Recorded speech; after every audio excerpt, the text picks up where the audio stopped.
Yang pertama, pengertian emosi.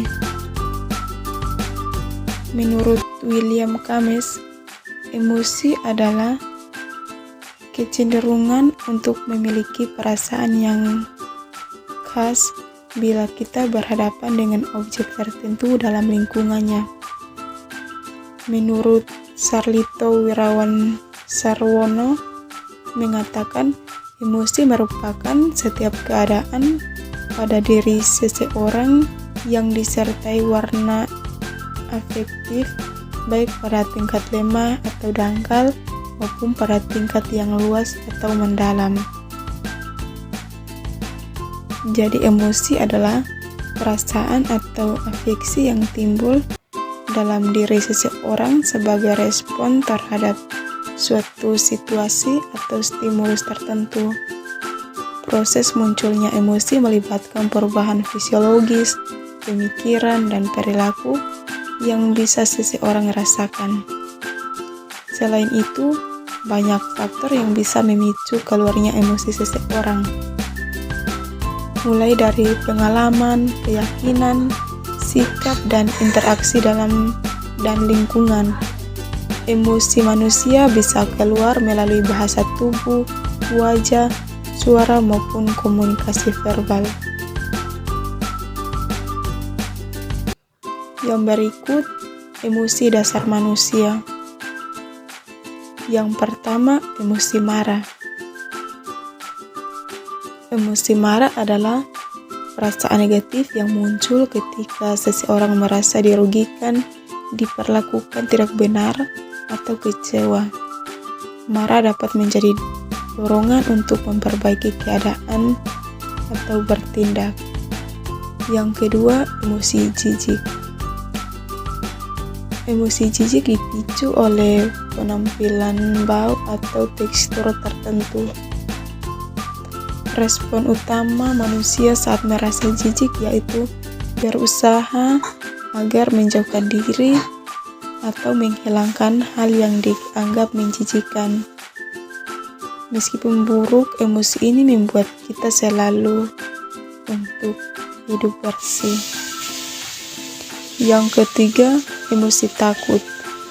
Menurut psikolog Paul Ekman, takut merupakan emosi yang paling tidak menyenangkan, sebab pola pikir manusia ikut berperan aktif dalam meningkatkan emosi ini. Emosi takut juga hadir untuk hal-hal yang sebenarnya pernah kita lihat. Yang keempat, emosi bahagia. Emosi bahagia adalah perasaan menyenangkan yang muncul ketika seseorang merasa puas, gembira, senang, dan sejahtera. Yang keempat, emosi bahagia. Emosi bahagia adalah perasaan menyenangkan yang muncul ketika seseorang merasa puas, gembira, senang, dan sejahtera. Emosi bahagia bisa ditandai dengan tersenyum, tertawa, nada bicara yang ceria dan menyenangkan. Yang kelima, emosi sedih. Emosi sedih adalah pengalaman manusia yang universal dan alami. Ini adalah respon terhadap kehilangan, kekecewaan, atau rasa sakit, dan dapat memanifestasikan dirinya dalam berbagai cara, baik secara fisik, mental, maupun emosional. Yang keenam, emosi terkejut. Emosi terkejut adalah perasaan yang muncul ketika melihat atau mengalami sesuatu yang tidak terduga atau tiba-tiba. Emosi ini bisa bersifat positif atau netral. Emosi terkejut biasanya berlangsung dalam waktu yang singkat, bahkan hanya dalam hitungan detik. Turunan dari emosi terkejut adalah perasaan heran, tertipu, dan terpesona. Yang berikut, komponen atau aspek emosi. Yang pertama, aspek sosial. Emosi tidak hanya terjadi di dalam diri kita, tetapi juga dipengaruhi oleh lingkungan sosial kita. Contohnya, budaya kita mempengaruhi cara kita mengekspresikan dan menafsirkan emosi. Hubungan interpersonal juga mempengaruhi emosi kita. Yang kedua, aspek biologis.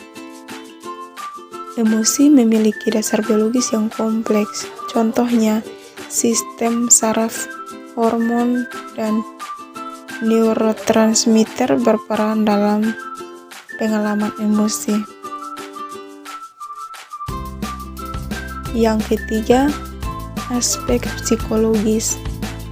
Emosi dipengaruhi oleh faktor-faktor psikologis seperti kepribadian, keyakinan, dan pengalaman masa lalu.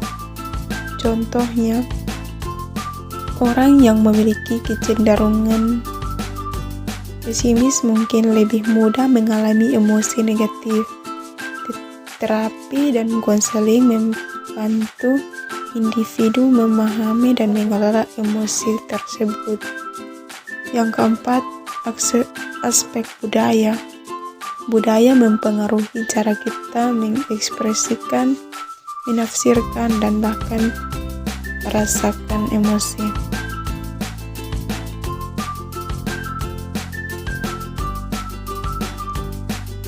Dampak dengan memahami aspek-aspek emosi ini, kita dapat memperoleh pemahaman yang lebih dalam tentang pengalaman emosional kita sendiri dan orang lain. Ini dapat membantu kita membangun hubungan yang lebih kuat, membuat keputusan yang lebih baik, dan menjalani hidup yang lebih bahagia dan memuaskan. Yang berikut, penilaian kognitif dan emosi.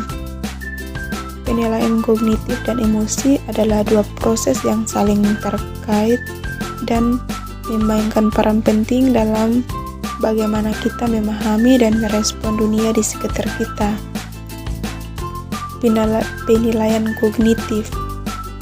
Penilaian kognitif adalah proses mental yang melibatkan interpretasi dan evaluasi suatu situasi atau peristiwa. Ini adalah langkah pertama dalam merespon emosional kita, di mana kita secara sadar atau tidak sadar menilai makna dan implikasi dari suatu kejadian. Emosi. Emosi adalah respon fisiologis, kognitif, dan perilaku terhadap suatu situasi atau peristiwa. Emosi dipengaruhi oleh penilaian kognitif kita dan dapat bervariasi dalam intensitas dan durasi. Berikut beberapa aspek emosi. Yang pertama, fisiologis. Perubahan fisik seperti detak jantung, pernapasan, dan keringat. Yang kedua, kognitif, pikiran dan interpretasi tentang situasi. Yang ketiga, perilaku, ekspresi wajah, bahasa tubuh, dan tindakan.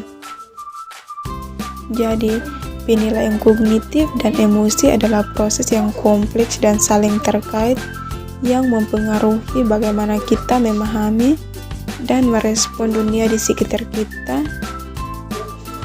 Memahami hubungan antara kedua proses ini dapat membantu kita meningkatkan kesejahteraan emosional dan hubungan kita dengan orang lain.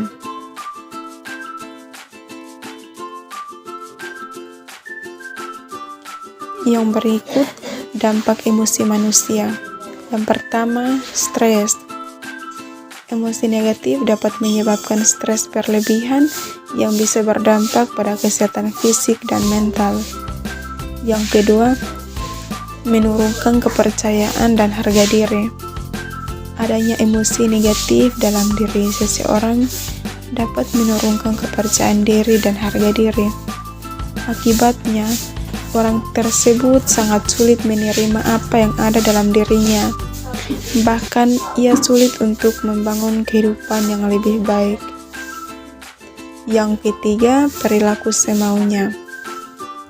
Emosi negatif dapat menghentikan pikiran dan perilaku rasional sehingga seseorang cenderung berperilaku semaunya tanpa memikirkan perasaan orang lain. Yang keempat, menciptakan stres secara berlebihan. Perlu diketahui bahwa emosi negatif dapat menciptakan stres secara berlebihan dalam tubuh dan pikiran. Stres kronis ini biasa menyebabkan berbagai masalah kesehatan baik fisik maupun mental. Yang berikut, manajemen emosi. Manajemen emosi adalah kemampuan untuk menyadari dan mengendalikan emosi yang muncul dari dalam diri, baik yang positif maupun negatif.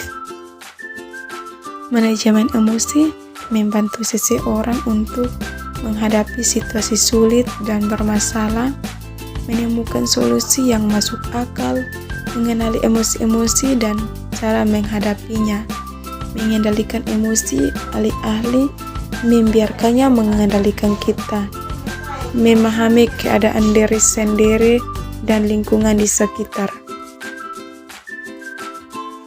Berikut ini teknik manajemen emosi yang dapat dilakukan, antara lain yang pertama, belajar mengenali emosi yang dialami. Yang kedua, mengekspresikan emosi. Yang ketiga, mengurangi emosi negatif. Dan yang terakhir, memilih situasi yang tidak memicu emosi.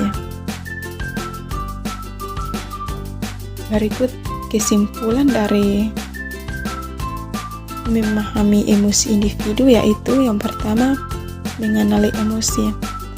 Kemampuan untuk mengidentifikasi dan memberi nama pada emosi yang dirasakan baik positif maupun negatif. Yang kedua, memahami penyebab emosi. Mencari tahu apa yang memicu emosi tertentu, baik itu peristiwa eksternal, pikiran internal, atau kebutuhan yang tidak terpenuhi. Yang ketiga, meningkatkan komunikasi. Berkomunikasi dengan lebih efektif dan empati membangun hubungan yang lebih kuat. Yang keempat, mengatur perilaku, mengendalikan respon emosional, dan membuat pilihan yang lebih sehat. Yang kelima, meningkatkan kesejahteraan mental, mengelola stres, mengatasi tantangan, dan mencapai kepuasan hidup.